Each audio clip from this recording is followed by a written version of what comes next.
10 years ago, when I first started selling on Etsy, I spent many hours creating the perfect listing. But when it came down to uploading the products, I simply just posted it without any preparation work and just hoped for the best. And what I learned from that is preparation and setting up the listings correctly is equally as crucial as the product itself. And over the years, I've seen new sellers with amazing products, but they're not setting up their listings correctly, which led them to fail. And that's why in this video, I'll share with you 20 essential tips that you need to be aware of before you upload your products on the Etsy marketplace to ensure you have the best chance of succeeding. So let's get right into it. Tip number 1, engaging descriptions. You want to make sure that your descriptions are detailed and it answers all of the buyer's questions. You also want to include your keywords naturally throughout the descriptions as it plays a role in SEO. Later in this video, I'll also share with you some more advanced tips that you can implement into your descriptions to increase your AOV, which is your average order value. So stay tuned for that later on in this video. Tip number 2, competitive analysis. Before we post our listings, we want to have a good understanding of the marketplace and just see what we're up against. It's a great way to see what your target audience likes and dislikes. A quick example of this is to look through your competitor listings reviews and read through those reviews, and you'll learn a lot from your customers on what they like and don't like. Number 3 is keyword research. You want to make sure you're adding high demand and relevant keywords for your specific listings. You'll include these keywords in your titles, your tags, and also your descriptions. A quick way to discover relevant keywords for your niche is to use a tool called Everbee. And this is pretty much my go-to tool as I'm exploring the marketplace. It's a Chrome extension tool that you can quickly see what keywords your competitors are using. And this way you can get new ideas, new inspirations on what keywords you can include for your listings. And this is going to save you lots of time, so highly recommend checking it out. I'll have a link in the descriptions for you to try for free. Tip number 4 is pricing strategy. Before you list your items, you want to make sure you already know what price points you're setting them at. Whether you have certain strategies implemented for all of your listings in your stores, it's a good idea to know what your competitors are setting their price point as well. And just a quick question for you, what is your pricing strategy? I'm always curious to know because there's no right or wrong answers. Maybe you want to mark your price a bit lower just to gain momentum initially. Maybe you want to have it very competitive to the best sellers, or maybe you want to have it higher and to set yourself as a premium product in the marketplace. So let me know in the comments what type of strategy that you think you want to implement for your listings in your shop. Tip number 5 are high quality photos. And this is the most important thing that I always talk about, which is your mockups or your product images. You want to make sure that you're showcasing the best way possible, different angles, different use cases, lifestyle images. And honestly, this is going to make or break your shop. No one is going to know how amazing your products are if you're not able to convey that through the 10 different images within each listing. We had a student prior of joining the program.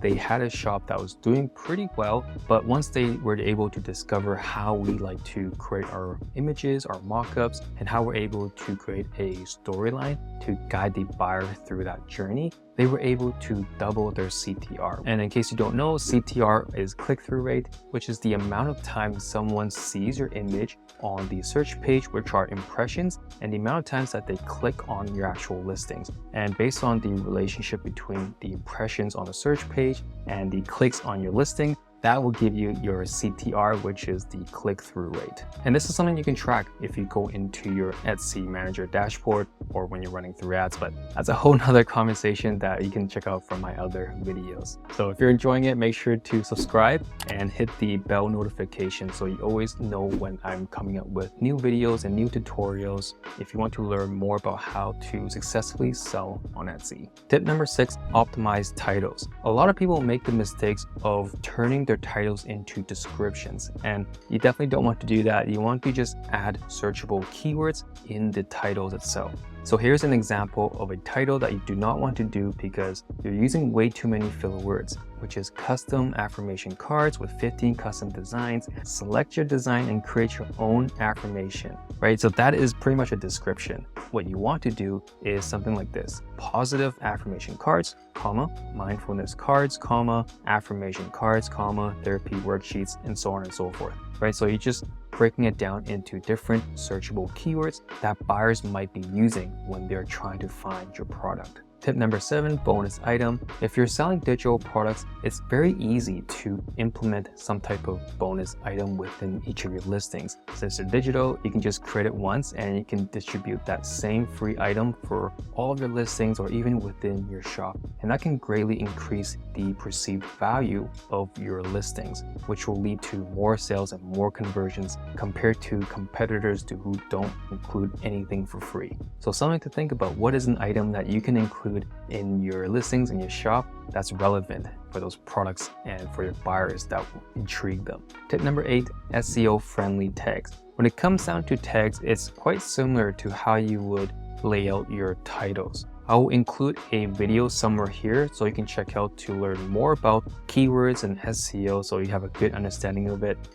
So check it out if you want to. Tip number 9, variations and customization. If you're selling a product that has a lot of different customizations or variations, you want to make sure you showcase that within all of your images and also in your descriptions so that your buyers know what the possibilities are and what the options are, and that can greatly increase your conversion rate. If your product is able to be printed in multiple different sizes, being able to use from different softwares, make sure that the buyers know this because it's really important and they can really sway their decision making. Tip number 10, policy review. Make sure to incorporate the policies within your listings and even in your shop so buyers have a good understanding of what the return policies are, shipping information, all that stuff. Make sure it's included in your listings and your shop. Tip number 11, preview listings. Whenever you're creating a new listings, you can see a preview of what it will look like on a desktop or on a mobile, and make sure you check it and alter that, adjust it in the way that is most optimal for that image. I've attached an image here for you to see what I mean. Tip number 12, mobile optimization. This relates to the previous tip, but you want to make sure that the mobile view is optimized because almost 70% of buyers are shopping on the mobile app now, which is insane. And a quick tip is to make sure your text on your images can be easily read even on a mobile phone since the screen's a lot smaller, and just want to make sure that they can read it. Tip number 13, which are upsells and cross sales. So when you come across different competitor listings, you may see that they include different product links within the descriptions. And the reason why they're doing this is because when someone visits your listing, they may not be 100% sold on that specific product. Maybe they want something similar, maybe they want a variation of it. So you want to include that sometimes within the mockups, but also in the descriptions to let them know, saying, hey, you may not like this one, but here are some alternative products that you may also like. And this can greatly reduce the chance for your buyers to jump ship to another shop and make sure that they stay and purchase from your store instead. Tip number 14 are promotions and coupons. Before you upload your products, you want to know if you are implementing any discount strategies within your launch, because adding some discounts and coupons can initially attract new buyers, especially if you are a new seller. Typically, the students in our program would like to implement a specific strategy when we are launching a new shop, a new listing, and over time, we like to see how the buyers are reacting to those specific discount strategies, and from there, we like to pivot based on the data that we're collecting. So it's totally fine. You can always pivot and change your pricing and discount strategies, but having a good understanding at the beginning is a good way to start. And feel free to draw inspirations, whether from your competitors, from different categories and niche. And this kind of goes back to the initial researching within the category. Tip number 15, social proof. If you have some initial reviews already, you can definitely include them even in your images, in your description. So make sure that the customers know